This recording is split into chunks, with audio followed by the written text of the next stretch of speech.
Yo, check this out. This is Wayne Wonder, representing for Warieka LTV. You see the vision, don't it? See the vision. Warieka LTV. Keep it locked.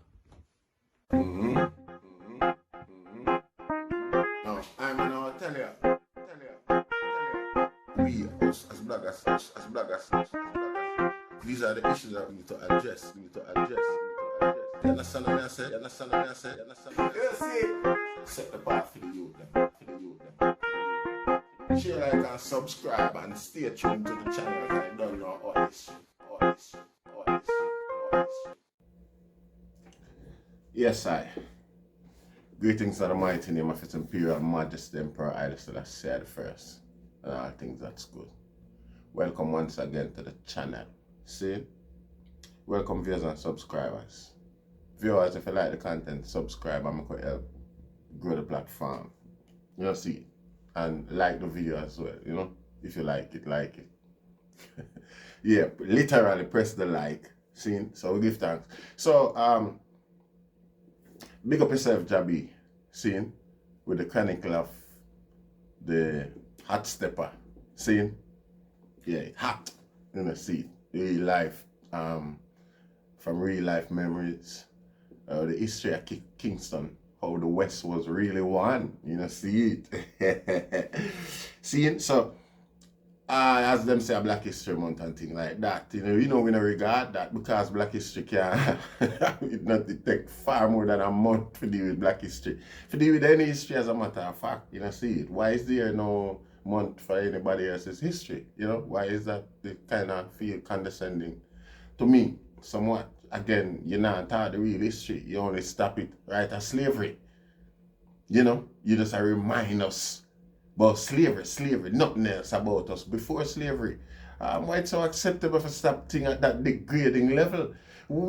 I mean, the psychological aspect and traumas of slavery, just the memory of what we went through, yeah, is damaging enough. You know, see it. We're to have it thrown in our face by ancestors of the oppressors and things like that. Guilty or not guilty. You know, see it. It's not acceptable in my book, Rasta. You see it. It's still a show the same thing. No apology, no nothing. No. Rasta, we know it. Anyway, black people, I could take it from another side of the spectrum. You know, see it. Not just people, not just black people, because we are educated. We are educated. And black people alone need our history, our black education, Rasta. You see, the world needs to know because the whole world miseducated. You got the same education about us, we got about ourselves. You know, see, it's not nobody's fault. Anyway, we not blame individuals from anywhere. So we could get into it. Today we are talking about one of the most powerful, richest man the world has ever seen, the earth has ever seen up unto this point. So I could have shared videos with other people at the beginning, but I don't really see no black man. I talk about him and a Black History Month again, so I don't really want to train. You don't know, I don't want to, you know. So make we read on from the bit where Wikipedia have seen. We know not a relative or the enemy living today who would try to manipulate biography or film or anything like that. So more than likely, it's just a standard text that exists we're gonna get anyway. See, so I'll read it too. See? Musa. First, I want to tell you, Mansa mean emperor. It's just a title. See? Like God or king or one of them. Yeah, God is a title. You see? Yeah. So, in 1337, Mansa Musa was the 9th Mansa of the Mali Empire, an Islamic West African state. At the time of Musa's ascension to the throne, Mali in large part consisted of the territory of the former Ghana Empire, which Mali had conquered. The Mali Empire consisted of land that is now part of Guinea, Senegal, Mauritania, Gambia, and the modern state of Mali. Musa went on to the Hajj to Mecca in 1334 and traveled with an enormous entourage and a vast supply of gold. En route, he spent time in Cairo, where his lavish gift-giving caused a noticeable drop in the price of gold for over a decade and garnered the attention of the wider Muslim world. Musa expanded the borders of the Mali Empire, in particular incorporating the cities of Gao and Timbuktu into its territory. He sought closer ties with the rest of the Muslim world, particularly the Mamluk Sultanate and the Marinid Sultanate.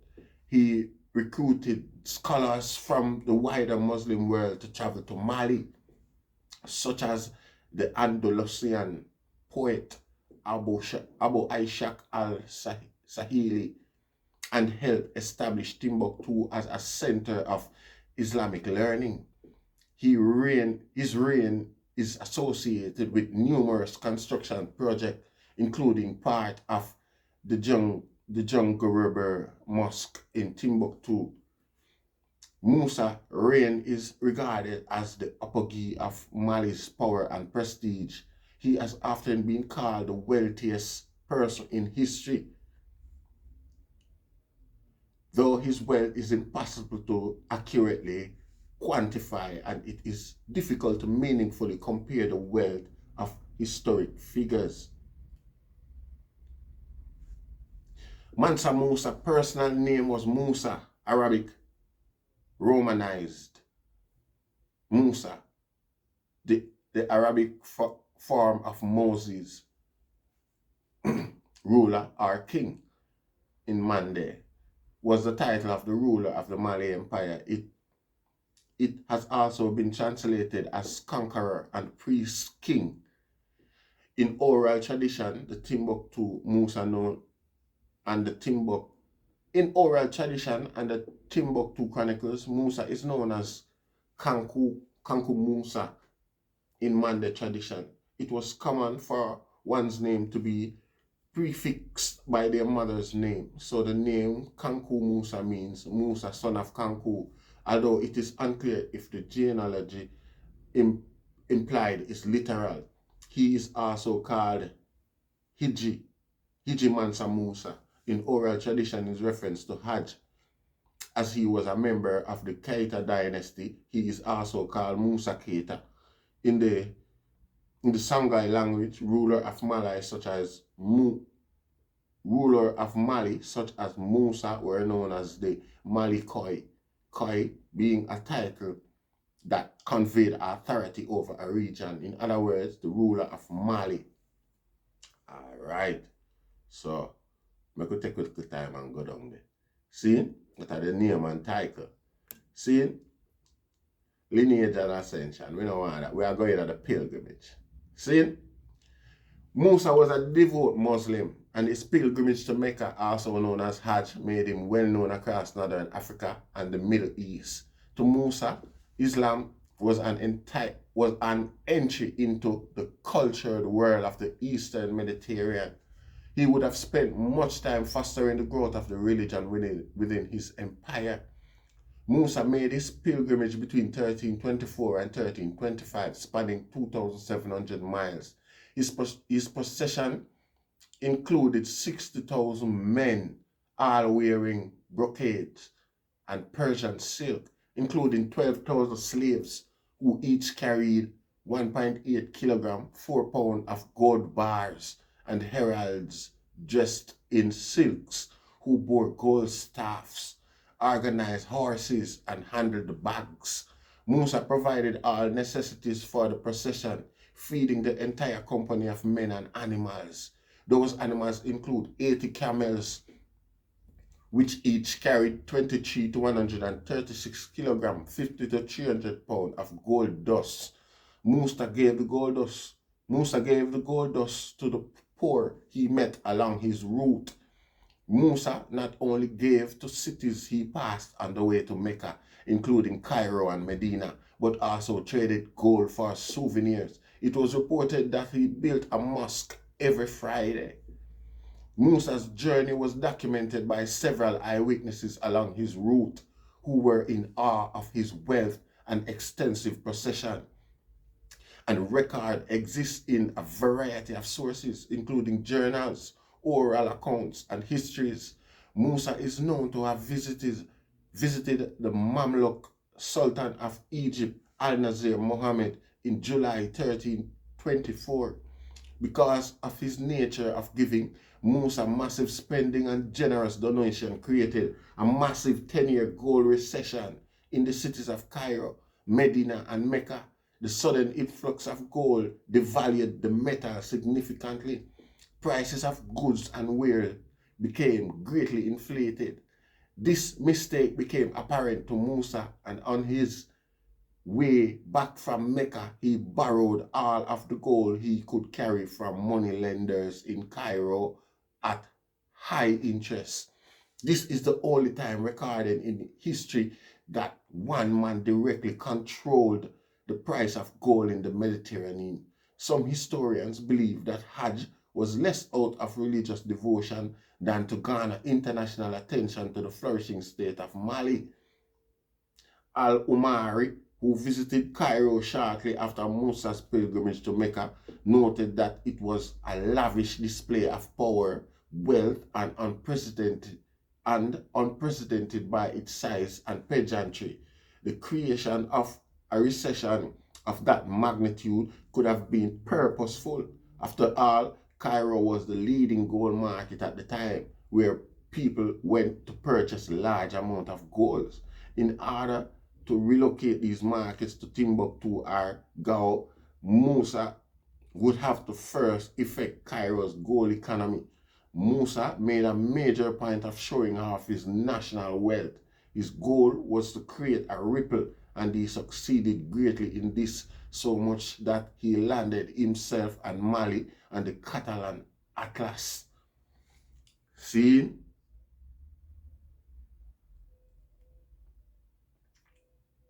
See? So we are talking about what the richest man the earth has ever seen, even up until this point, a black man. See? So we want to show say power exists, power is something where, see, we will throughout, throughout creation, see, way up until you see, but we want to show you something again when we discover about the Musa family, how Mansa Musa came to power. See, because it is said that he was left as like an overseer, because the true king took a trip to go discover what going over in the rest of the world. See, and him head to the Americas from way back in them time there. See, so all them talk about Christopher Columbus got discover. It's confirmation, it's confirmed here. And again, even though them go on like them now, linear ancestry to the truth. Musa's father was named Fagale, and his mother may have been named Kanku. Fagale was the son of Abu Bakr, a brother of Sanjata, the first Mansa of the Mali Empire. See, Batutu, who visited Mali during the reign of Musa's brother Salih Aman, says that Musa's grandfather was named Sari Jata. Sari Jata may be another name for Sunjata, who was actually Musa's great uncle. The date of Musa's birth is unknown, but he will appear to be a young man in 1324. The Tariq al-Fatish claims that Musa accidentally killed Kanku at some point prior to his Hajj. Musa ascended to power in the early 1300s under unclear circumstances. According to Musa's own account, his predecessor as According to Musa's own account, his predecessor as Mansa of Mali, presumably Muhammad ibn Ku, launched 2 expeditions to explore the Atlantic Ocean. The Mansa led the second expedition himself, and appointed Musa as his deputy to rule the empire until he returned. When he did not return, Musa was crowned as Mansa himself, marking a transfer of the line of succession from the descendants of Sunjata to the descendant of his brother Abu Bakr. Some modern historians have cast doubt on Musa's version of events, suggesting he may have deposed his predecessor and devised a story about the voyage to explain how he took power. Okay, I like to say, in the said passage, I see where them say, you find, it seems like Musa, the predecessor made it to South America, see, because I'm sure where, we're going to find that and read it, because we are going through, see it. Yes, So, economy and education. See, it is recorded that Mansa Musa traveled through the cities of Timbuktu and Gaur on his way to Mecca and made them a part of his empire. When he returned around 1325, he brought architects from Andalusia, a region in Spain, and Cairo to build his grand palace in Timbuktu and the great Djungurber Mosque that still stands today. Timbuktu soon became the center of trade, culture, and Islam. Markets brought in merchants from Haziland, Egypt, and other African kingdoms. A university was founded in the city as well as in the Malian cities of Djeni and Sigou, and Islam was spread through the markets and university, making Timbuktu a new era for Islamic scholarship. News of the Malian Empire, city of wealth, even traveled across the Mediterranean to southern Europe, where traders from Venice, Grenada, Genoa soon added Timbuktu to their maps to trade manufactured goods for gold. The University of Sankore in Timbuktu was restaffed under Musa's reign with jurists, astronomers, and mathematicians. The university became a center of learning and culture, drawing Muslim scholars from around Africa and the Middle East to Timbuktu. In 1330, the kingdom of Mosi invaded and conquered the city of Timbuktu. Gao had already been captured by Musa's general, and Musa quickly regained Timbuktu, built a rampart and stone fort, and placed a standing army to protect the city from future invaders. While Musa Palace has since vanished, the university and mosque still stand in Timbuktu today. By the end of Mansa Musa's reign, the Sankore University has been converted into a fully staffed university with the largest collection of books in Africa since the Library of Alexandria. The Sankore University was capable of housing 25,000 students and had one of the largest libraries in the world with roughly 100,000 manuscripts. You hear? Africa that. See? Yes, sir. So we'll talk about the wealth some more. We'll read about wealth some more before we see. A European write this about a black man, I don't want to feel now. You see it. A Black History Month, so we're going to Black History before slavery start. How Europeans get educated and all of them things. Anyway, Musa has been considered the wealthiest human ever. Though some sources have established his wealth as equivalent to 400 billion US, his actual wealth is impossible to accurately calculate. Contemporary Arabic sources may have been trying to express that Musa had more gold than they thought possible, rather than trying to give an exact number. Furthermore, it is difficult to meaningfully compare the wealth of historical figures such as Mansa Musa due to the difficulty of separating the personal wealth of monarch from the wealth of the state and the difficulty of comparing wealth in highly different societies. Musa may have brought as much as 18 tons of 18 ton. Musa may have brought as much as 18 tons of gold on his Hajj. Musa himself further promoted the appearance of having vast, inexhaustible wealth by spreading rumor that gold grew like plant in his kingdom. Yes, I. Popular culture. Mansa Musa lead the Malian civilization in the gathering storm expansions of the Forex video game civilization. Yes, I. So, yeah. The richest man that will ever walk the planet, a black man, and in a 13 sitting another in a recorded time, you see. So him take all of them gold out of the earth, and we know them gold and go back into the earth, you see. You know, people have them gold they make other nations rich. Enough blood run for them gold, you see it. So yeah, a Mansa Musa that, you see it, a black king. See, you know what I want to bring to the island. See? And we give thanks. Cause next we're going to talk about Hannibal.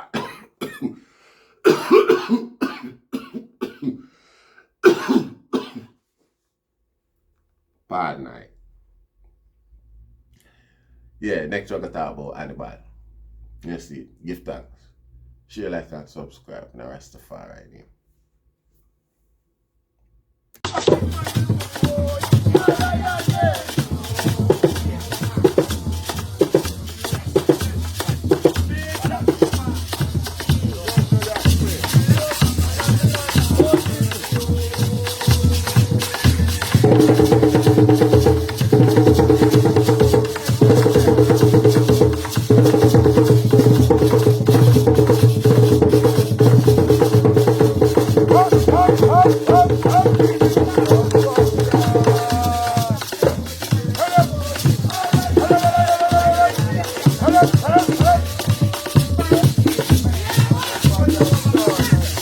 This is the real Jamaica coming out. Okay, people? Real coming out. You okay?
Real Jamaica coming up. Hey, hey, hey, hey, hey.